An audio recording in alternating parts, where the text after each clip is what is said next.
Muchas gracias. Buenos días a todos, muchas gracias. El privilegio de tener tan renombrados periodistas enfrente de ustedes. Agradecerle, por supuesto, al Instituto, porque siempre ha pensado, y a Carlos, y a Tomás, y a Beatriz, siempre piensan que la libertad de prensa es uno de los pilares fundamentales de la democracia. No voy a dar noticias muy agradables, ya los paneles anteriores nos vienen las cosas bastante mal, pero para tratar de poner un poco el contexto de este panel y lo que vamos a hablar con los periodistas, que obviamente vamos a respetar los 5 minutos cada uno para poder hablar, todos ellos experimentados en el tema de las horas de cierre y los horarios que tenemos los periodistas. El panorama es el siguiente. Este año es un panorama, por lo que dice el título, hacia dónde vamos, totalmente en retroceso y desolador. 28 periodistas han sido asesinados este año, 18 de ellos en México. 7 están encarcelados, 9, 6 en Nicaragua, 2 en Cuba y ahora recientemente 1 en Guatemala. Cientos o más de cientos de periodistas están exiliados, la mayoría de El Salvador y de Nicaragua, por obra de 2 ideologías diferentes, de derecha de Bukele y de izquierda, obviamente, de Ortega. Cientos de periodistas, incluidos sindicalistas y activistas de los derechos humanos, están protegidos por sistemas que no protegen, sistemas de protección que existen en Colombia, en México, en Honduras, en Brasil y pronto va a haber otro en Ecuador.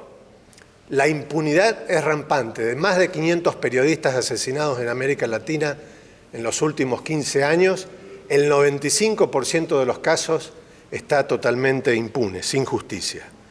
A esto hay que sumarle también la cantidad de medios que han cerrado por obra y gracia de los gobiernos autoritarios, especialmente con acusaciones de lavado de dinero, traición a la patria, soberanía nacional. Leyes abusivas, estábamos viendo en el panel anterior todo lo que tiene que ver con ciberdelincuencia, y es verdad, pero tampoco las leyes de ciberdelincuencia, como la que se está apurando ahora en Guatemala o incluso en República Dominicana, hablan de la necesidad de regular al propio Estado para que no sea ellos o el propio Estado o el gobierno el que pueda hacer ciberdelincuencia. Hablo de esto, las granjas de troles de los gobiernos y partidos políticos en muchos de nuestros gobiernos de América Latina, atacando totalmente a periodistas y opositores, jueces y fiscales que ahora, como ya hemos visto con Guatemala, están casi siempre pensando en el exilio más que trabajando para la democracia. Y obviamente también la responsabilidad de las entidades o empresas privadas, como ocurre en Venezuela, donde el bloqueo de las páginas de Internet de periodistas internacionales, de DNT24, CNN, etcétera, etcétera, o el propio El Nacional, son bloqueadas a través de empresas privadas como Movistar, dependiente de Telefónica, y ese es un problema mayor que tenemos prácticamente en toda América Latina. Y para cerrar este problema grande que tenemos, hay grandes desiertos informativos en toda América, particularmente en Estados Unidos.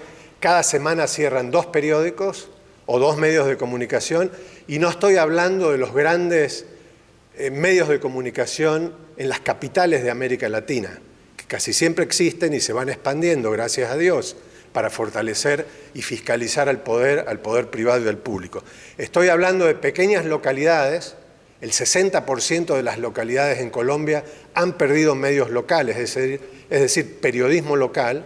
También en Argentina unas 2/3 partes, un 20% en Brasil y aproximadamente una tracalada de porcentajes por los desiertos informativos también que atrae el autoritarismo, como en el caso de Nicaragua, el caso de Venezuela y obviamente Cuba, y en esta última etapa el tema de Brasil con Bolsonaro, Yamatei en Guatemala y particularmente Bukele en El Salvador. Pero bueno, habiendo dado un poquito el panorama desolador y en retroceso de esta materia, le pediría que empecemos con Iliana Labastida, directora ejecutiva del diario Las Américas, licenciada en Periodismo por la Universidad Internacional de La Habana, con más de 15 años de experiencia en el sur de la Florida, trabajó en el Nuevo Herald y actualmente, como dije, en el diario Las Américas. Muchas gracias. Bien.